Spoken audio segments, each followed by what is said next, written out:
Good morning students. Dimensions में last video में हमने डिस्कस किया कि डायमेंशंस को कहाँ कहाँ यूज़ किया जा सकता है। मैंने आपको बताया था there are 3 applications of dimensions. First application is to check the correctness of equation, second one is formula formation and the third one is to convert units from one system to another system. 2 applications हमने last term पे complete की थी और अभी हम लोग बात करेंगे थर्ड एप्लीकेशन की। और थर्ड एप्लीकेशन हमारे पास है to convert units of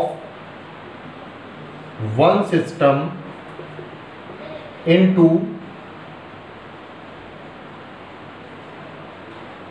another system. तो बच्चों एक बार देखो जरा, मेरे पास में है distance equal to 1 kilometre equal to 1000 metre. आप किसी भी क्वांटिटी की बात कर सकते हो, मैग्नीट्यूड इनटू यूनिट, और दूसरे सिस्टम में मैग्नीट्यूड इनटू यूनिट। पहले सिस्टम का magnitude into unit equal to होता है दूसरे सिस्टम के मैग्नीट्यूड इनटू यूनिट के। मैं टाइम की बात करता हूं, मैं कहता हूं 1 hour equal to 60 minutes equal to 3600 seconds. तो पहले सिस्टम का मैग्नीट्यूड और यूनिट n1 इंटू u1, दूसरे सिस्टम का मैग्नीट्यूड इंटू यूनिट और तीसरे सिस्टम का मैग्नीट्यूड इंटू यूनिट लिख सकते हैं।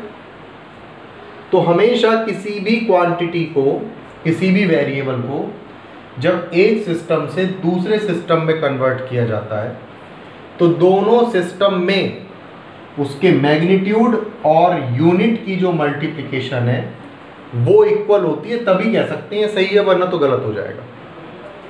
अच्छा, मैं इसको फिर ऐसे लिख सकता हूँ, चलो एक कंसीडर कर लेते हैं, n1 u1 equal to n2 u2। मान लीजिए पहले सिस्टम में, फर्स्ट सिस्टम में जो डायमेंशंस हैं वो मास की डायमेंशन है a, लेंथ की डायमेंशन है b, और जो टाइम है, टाइम की डायमेंशन है c। मीन्स मैं लिख सकता हूं n1 u1 equal to n1 into u1 में अगर मैं डायमेंशन को लिखूं तो मास की डायमेंशन है a, लेंथ की डायमेंशन है b और टाइम की डायमेंशन है c। क्योंकि 2 सिस्टम की बात कर रहे हैं, यहाँ पे u1 लगा रहे हैं, तो u1 का मतलब मैंने लिख दिया पहले सिस्टम की डायमेंशन है m1 l1 t1 की पावर a, b और c। ऐसे ही दूसरे सिस्टम की बात करें तो n2 इंटू डायमेंशन लिखते हैं m2 की पावर a, l2 की पावर b और t2 की पावर c। मैंने डायमेंशन सेम क्यों ली है? क्योंकि आखिरकार ये वेरिएबल तो एक ही है। जैसे यहाँ पर वेरिएबल डिस्टेंस थी, यहाँ पर वेरिएबल टाइम था, तो ये वेरिएबल तो एक ही है, और जब एक ही वेरिएबल है तो फिर इसकी डायमेंशन तो एक जैसी होंगी। चलिए इन दोनों को इक्वल कर देते हैं। तो ये हुआ हमारे पास n1 u1 equal to n2 u2। n1 u1 को मैंने लिखा m1a, l1b और t1c equal to n2 m2a, l2b और t2c। एक काम करते हैं, रेशो निकालते हैं बच्चों, n2 upon n1, n2 upon n1, तो ये यूनिट इधर पहुंचा दो, तो m1/m2 की पावर a, या कंफ्यूजन होगा, m1 की पावर a/m2 की पावर a, l1 की पावर b/l2 की पावर b, और t1 की पावर c/t2 की पावर c। आप लिख सकते हो n2/n1 इक्वल टू m1/m2 की पावर a, l1/l2 की पावर b, और t1/t2 की पावर c। तो बच्चों ये हमारे पास फॉर्मूला है डायमेंशंस, यूनिट्स को एक सिस्टम से दूसरे सिस्टम में कन्वर्ट करने का। याद रखिए यहां पर जो n2 है वो सिस्टम है जिसमें आपको चेंज करना है, जिसमें आपको चेंज करना है, और n2 वो है n1 वो है जिसको आपको चेंज करना है। तो जिसमें चेंज करेंगे वो n2 है, जिसको चेंज करेंगे वो n1। जल्दी से इस फॉर्मूले को नोट करो और हम लोग एक एग्जाम्पल यहां पर लेते हैं। जल्दी से नोट करिए। नोट कर लिया? चलिए मिटा देते हैं फिर इसको।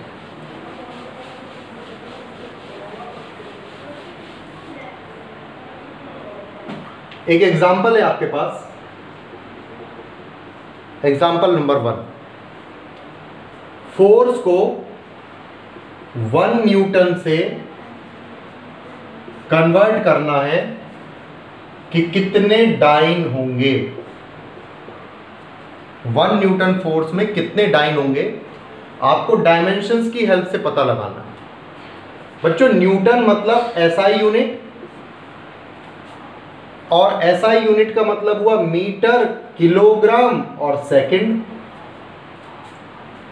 डाइन मतलब सीजीएस, और सीजीएस का मतलब क्या होता है, सेंटीमीटर, ग्राम और सेकंड। यही तो है। चलो जी लिख देते हैं, कन्वर्ट करते हैं। हमारे पास फॉर्मूला है n2/n1 इक्वल टू m1/m2 की पावर a, l1/l2 की पावर b, t1/t2 की पावर c। बच्चों ए बी सी क्या है यहां पर, डायमेंशंस। हम फोर्स के बारे में बात कर रहे हैं, फोर्स की डायमेंशन क्या होती है, रट गई अब तो, mlt-2। तो डायमेंशन क्या है यहां पर, 1 1 -2।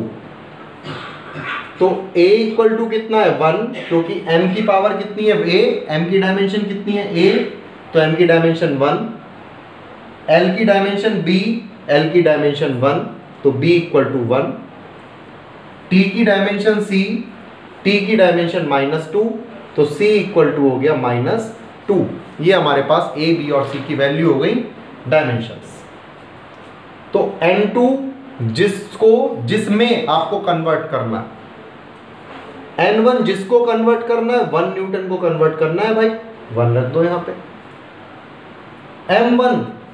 m1 का मतलब मास, मास किसमें होगा, केजी में, क्योंकि एसआई सिस्टम की बात कर रहे हैं। तो 1 kg कर दो। m2 यानी कि सीजीएस कितना हुआ, 1 ग्राम की पावर a कितना है 1। l1 लेंथ है, लेंथ की यूनिट क्या होगी, metre. l2 length in centimetre.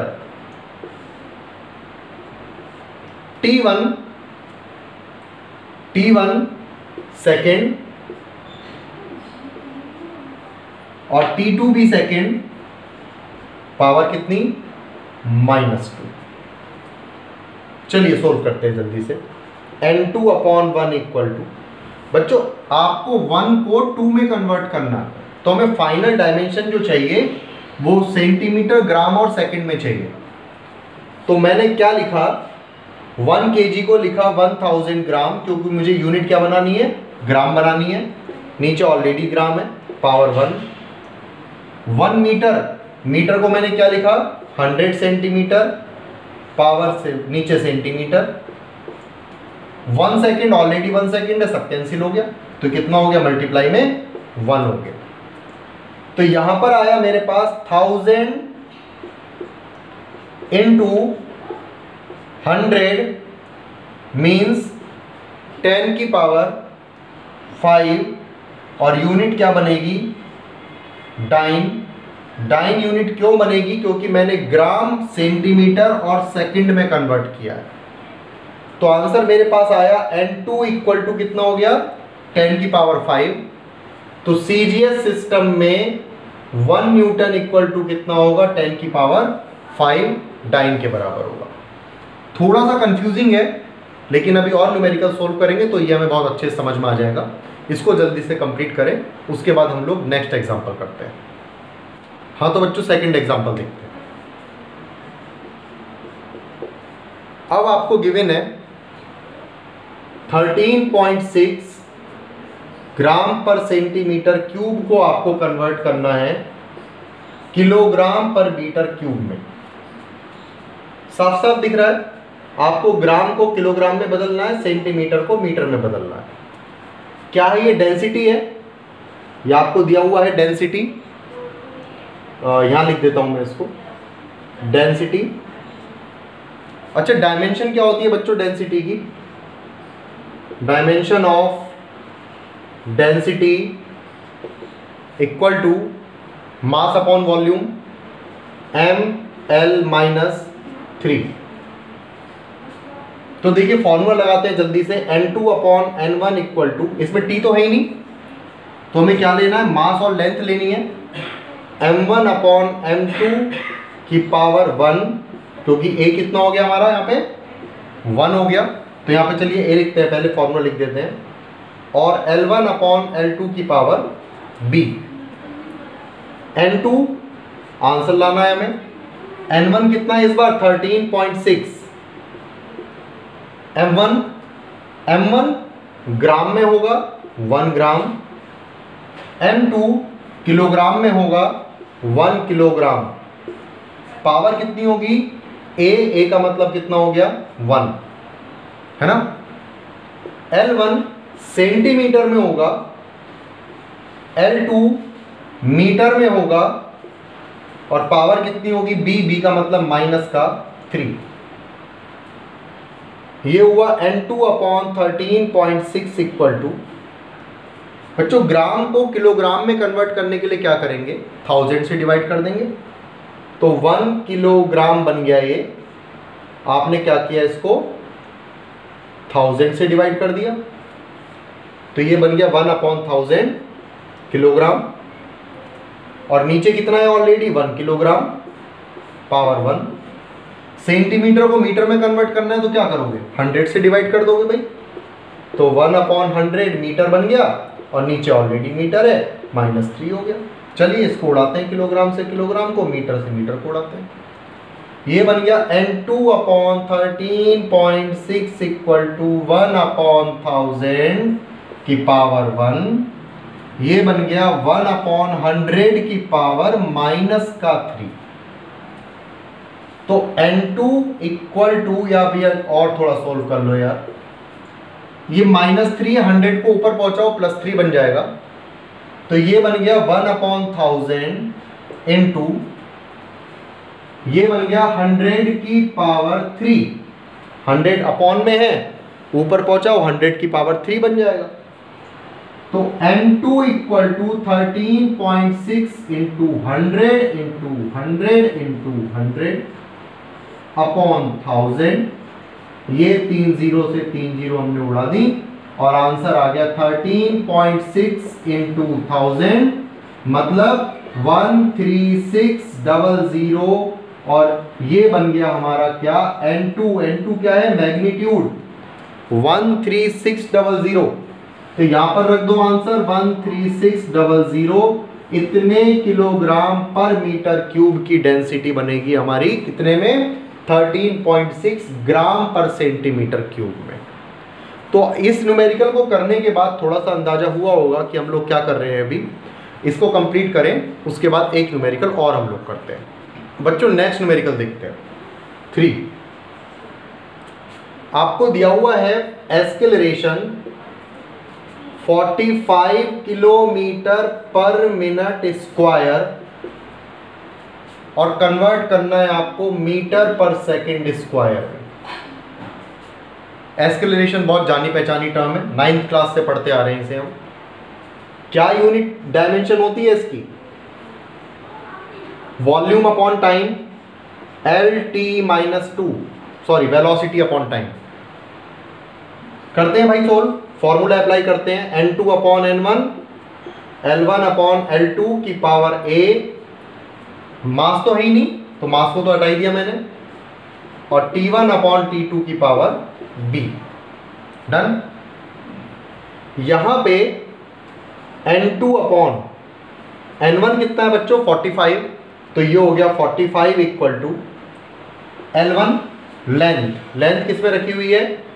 Kilometre में। L2 लेंथ मीटर में। पावर है a, कंपेयर करो, L की पावर कितनी है? 1, तो यहां हो गया 1। T1 किस में रखा हुआ है बच्चों? मिनट में, तो ये हो गया मिनट। T2 किस में रखा हुआ है? सेकंड में, यहां पे हो गया सेकंड। और कंपैरिजन करो, t की पावर -2 है, तो यहां पर आ गया -2। n2 upon 45 equal to, kilometre को कन्वर्ट करो मीटर में, 1000 मीटर अपॉन मीटर। याद रखो ऊपर वाले को कन्वर्ट करना है नीचे वाले के अकॉर्डिंग। मिनट को कन्वर्ट करो सेकंड में, तो 60 सेकेंड्स अपॉन में क्या आ गया? सेकंड। पावर हो गई -2। ये सब कैंसिल उड़ गया। n2 इक्वल टू हो गया 45 इंटू, ये कितना हो गया? 1000। बच्चों 60 की पावर -2 है, तो 1 अपॉन 60 की पावर प्लस की 2 हो गई। आगे सोल्व करते हैं इसको। n2 equal to 45,000 into 1 upon 60 का स्क्वायर मीन्स 1 अपॉन 60 इंटू 60। ये 2 0 से ये 2 0 उड़ाओ और इसको कर दो 3 2 जा 6, और ये हो गया 150।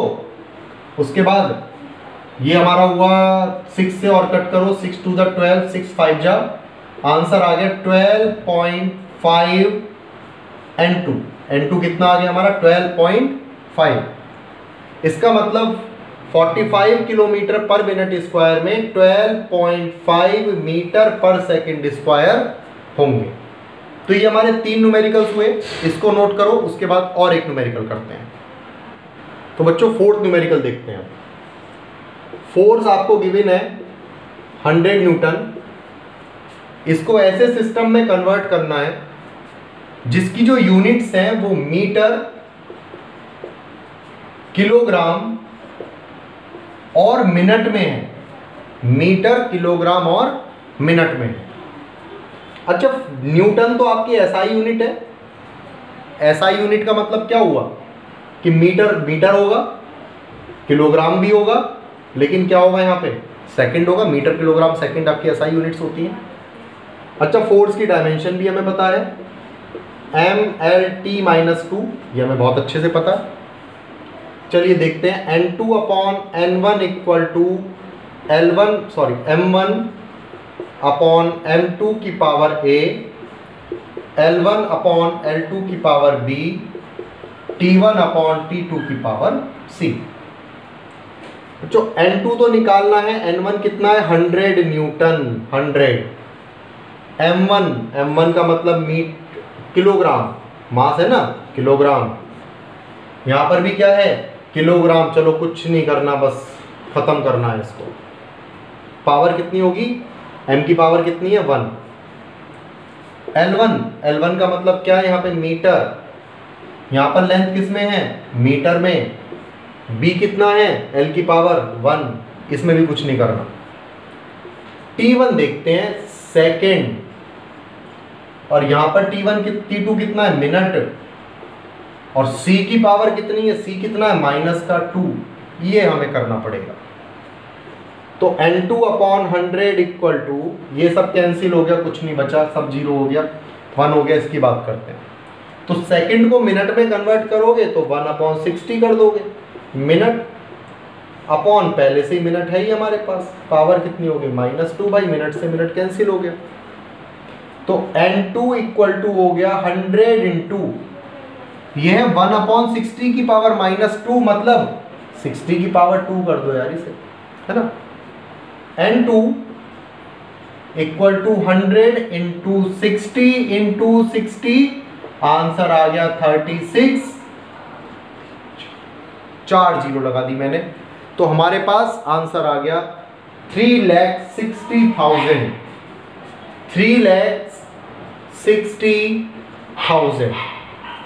अब भाई इसकी यूनिट क्या बनाओगे, तो इसकी यूनिट आप इसको ऐसे भी लिख सकते हो, इन न्यू सिस्टम ऑफ यूनिट्स, इन, यहां लिख देता हूं मैं, इन न्यू सिस्टम ऑफ यूनिट्स। या एक तरीका और इसको करने का, आप यहां पे क्या करोगे, आप इसकी हेल्प से भी यूनिट बना सकते हो।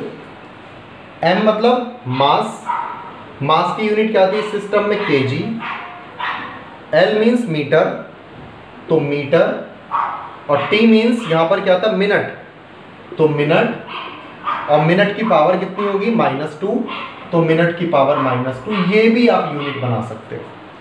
मीन्स आप लिख सकते हो 100 newton equal to 3,60,000 kilogram metre minute की पावर -2, ये आपका यहां पे आंसर आ जाएगा। बच्चों 4 न्यूमेरिकल्स हो गए, मुझे लगता है चारों न्यूमेरिकल करने के बाद अब हमें समझ में आ चुका है। एक न्यूमेरिकल और करेंगे लास्ट, और उसके बाद इसे खत्म कर देंगे। एक और न्यूमेरिकल लास्ट, 5th, आपको बताना है 1 जूल वर्क आपको गिवन है 1 जूल, और आपको बताना है 1 जूल में कितने अर्ग होंगे। अच्छा, जूल मतलब एसआई यूनिट, अर्ग मतलब सीजीएस, एसआई का मतलब क्या हुआ किलोग्राम मीटर सेकेंड, और सीजीएस का मतलब हुआ सेंटीमीटर ग्राम और सेकेंड, कन्वर्ट करना है आपको। अच्छा, वर्क डन की डायमेंशन फोर्स इनटू डिस्प्लेसमेंट से निकल जाएगी, तो ml²t-2 ये डायमेंशन होगी किसकी, वर्क डन की। फॉर्मूला भी हमें पता है, n2/n1 equal to m1/m2 power a, L1/L2 power b, T1/T2 power c। n2/n1 हमारे पास 1 है, 1 जूल कन्वर्ट करना है। m1 मास कितना है kg, m2 gram, a comparison करो, m की पावर 1 आ गया। L1 का मतलब मीटर, L2 मतलब सेंटीमीटर, b की वैल्यू कितनी है, डायमेंशन कितनी है लेंथ की 2, तो कितना आ गया 2। T1 सेकेंड, T2b सेकेंड, और पावर कितनी है इसकी, डायमेंशन -2, तो -2 आ गया हमारे पास। बच्चों n2 इक्वल टू 1 तो खत्म ही कर दो, किलोग्राम 1000 ग्राम, चलो जी ये ग्राम हो गया, पावर 1 खत्म कर दो, ग्राम से ग्राम कैंसिल कर दो। मीटर 100 सेंटीमीटर अपॉन सेंटीमीटर का स्क्वायर खत्म, और ये कैंसिल आउट, इसका भी कुछ नहीं बचा, तो हमें मिला answer n2 equal to 1000 into 100 into 100, तो बच्चों n2 कितना हो गया 10 की power 7, means 1 joule work done में 10 की पावर 7 अर्ग होते हैं। तो ये हमारा डायमेंशन का एप्लीकेशन, लास्ट एप्लीकेशन, जिसमें हमने पढ़ा कि किस तरह से एक सिस्टम, एक यूनिट को दूसरे यूनिट में कन्वर्ट करते हैं, यूनिट के एक सिस्टम को दूसरे सिस्टम में कन्वर्ट करते हैं। बच्चों इसके बाद हम लोग बहुत इंपॉर्टेंट टॉपिक, डायमेंशंस के बाद नेक्स्ट टॉपिक लेकर के आएंगे एरर्स के बारे में। तो एरर्स के बारे में नेक्स्ट टॉपिक लेकर के आएंगे। तब तक अपना ये पोर्शन कंप्लीट करें, घर पर रहें और हेल्दी रहें। Thank you.